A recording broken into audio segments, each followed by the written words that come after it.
Hello everyone. आज हम बात करेंगे सेमीकंडक्टर्स के बारे में। एक्चुअली हम दो क्वेश्चन करेंगे जो आपकी स्क्रीन पे मौजूद है। पहला क्वेश्चन है, based on band theory of conductors, insulators and semiconductors, the forbidden gap is smallest इन। जब अगर हमने आपने पढ़ा होगा या आपने कहीं से सुना होगा कि इंसुलेटर, सेमीकंडक्टर और कंडक्टर जो डिफरेंशिएशन हुई है मटेरियल्स में, तो इसी बिना पे हुई है कि इनमें बैंड गैप कितनी होती है।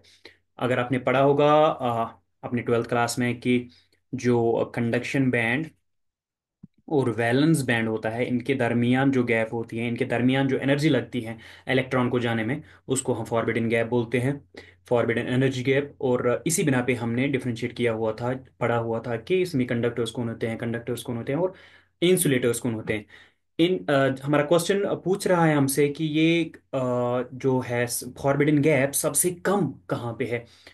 सबसे कम जनरली हम बोलेंगे कंडक्शन बैंड में जब इलेक्ट्रॉन्स होंगे तो फ्रीली मूव करेंगे, वैलेंस बैंड में नहीं करेंगे।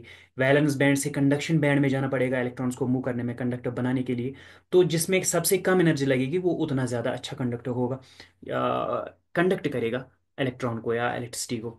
तो यहाँ पे हम बोलेंगे कि सबसे ज़्यादा कम जो फॉरबिडन गैप है वो कंडक्टर्स में होगी, जो कि नियरली जीरो होती है, यानी कि इसमें कोई गैप ही नहीं होती। वैलेंस बैंड और ये कंडक्शन बैंड जो है, ये लगभग या मिले हुए होते हैं। और जो सेमीकंडक्टर्स के बारे में हम बात करते हैं तो उसमें थोड़ी सी गैप होती है।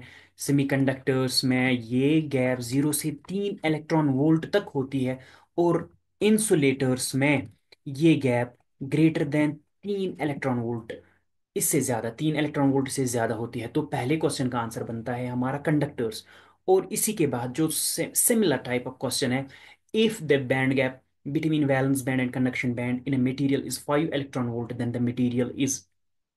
तो इसी बिना पे हमारा क्वेश्चन बनता है, क्या ये इंसुलेटर है, क्या ये कंडक्टर है, या ये सेमी कंडक्टर है। तो हमारा आंसर बनेगा डेफिनेटली जो हमने पहले क्वेश्चन में थोड़ा सा बताया, कि अगर 3 इलेक्ट्रॉन वोल्ट से ज्यादा है तो ये मटेरियल इंसुलेटर होगा। तो दूसरे क्वेश्चन का आंसर बनता है इंसुलेटर, ये इसका आंसर है।